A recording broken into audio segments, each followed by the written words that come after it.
Hello everyone, and welcome to Biopedia. Today's episode is on a topic which I've been wanting to discuss for the last few years. However, what with all the other interesting topics clamouring for my attention, I never quite seemed to get round to it. So, what better time than the 99th episode to finally put it in the spotlight? This topic is the connection between biology and the laws of thermodynamics. To do this, we actually need to introduce what the laws of thermodynamics are, of which there are three. Two key terms which we need to talk about for this are the surroundings and the system. Within this context, a system is the stuff that is present within a specific area. The surroundings refers to the rest of the universe around the system. So, everything that is not part of the system is part of the surroundings. System plus surroundings equals everything. With me so far? Good. The first law of thermodynamics states that the total energy present within the system and surroundings combined, so everything, always stays the same. This is the famous notion that you cannot destroy or make energy. That said, it can be transferred from one form to another. As an example of this principle, the first law would mandate that any energy which is emitted when bonds between atoms are created must be used in breaking different bonds or else put into storage in some fashion. The second law tells us that the amount of entropy in the combined system and surroundings always goes up. Now, what is entropy? Well, entropy is a measurement of how chaotic and random a given region is. So, the universe, which is the combined system and surroundings, always becomes more random over time. It's a bit like time itself in that sense. Time can't go backwards, only forwards. In the same way that a Tuesday can't come after Wednesday, the universe cannot become more orderly and less random with time. This might be labouring the point a bit, but still, it's an important one to bear in mind.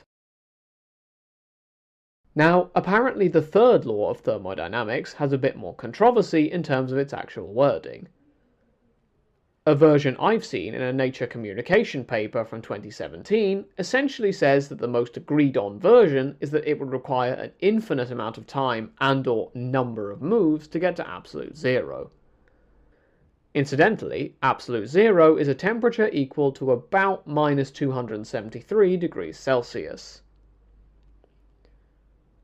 That's the laws of thermodynamics covered. However, this is a biology podcast, not a physics one, unlike what the previous few minutes would have you believe. So, why are we talking about thermodynamics? Well, this is because the very existence of biology appears to pose a problem. Namely, organisms become more complicated over evolutionary time. Given how we've gone from purely single-celled life to dinosaurs, mammals, and humanity over the last few billion years, you can see how evolution has led to greater complexity. Phrasing this in second law terms, it has become less chaotic and less random over time. In other words, it appears to violate a fundamental law of physics. In fact, this line of thought is employed by creationists for this very reason. That said, there is a solution. A key caveat to the second law, which I didn't mention above, is that entropy always goes up in a system plus surroundings, yes, but one which is in isolation. Now, as far as we know, the universe is in isolation, because for all intents and purposes, it is all there is. As such, entropy always rising in the sum total of system and surroundings would make sense. However, living beings do not live in isolation. For example, sunlight can arrive on Earth to be used by autotrophs. There is a constant input of energy into our home planet. The Earth would hence be defined as an open system rather than a closed one. Adding to this argument is the idea that life results in smaller scale, local entropy decreases. After all, life on Earth becoming more complex would not have an impact on, say, the entropy of a nebula 1,000 light-years away. local dips in entropy are allowed, provided that this results in the same or a larger increase in entropy somewhere else. Frequently, the expulsion of heat by living organisms does this job. So, we can see that there is in fact a solution reconciling the complexity of life with the laws of thermodynamics. We are, essentially, clawing out an existence by locally decreasing entropy, while not violating the principle that the net entropy in the universe as a whole always goes up. That's it for today's episode.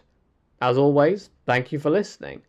Feel free to get in touch at the show's email address for any questions, comments, or topic suggestions for future episodes. Until next time, have a great week, everyone.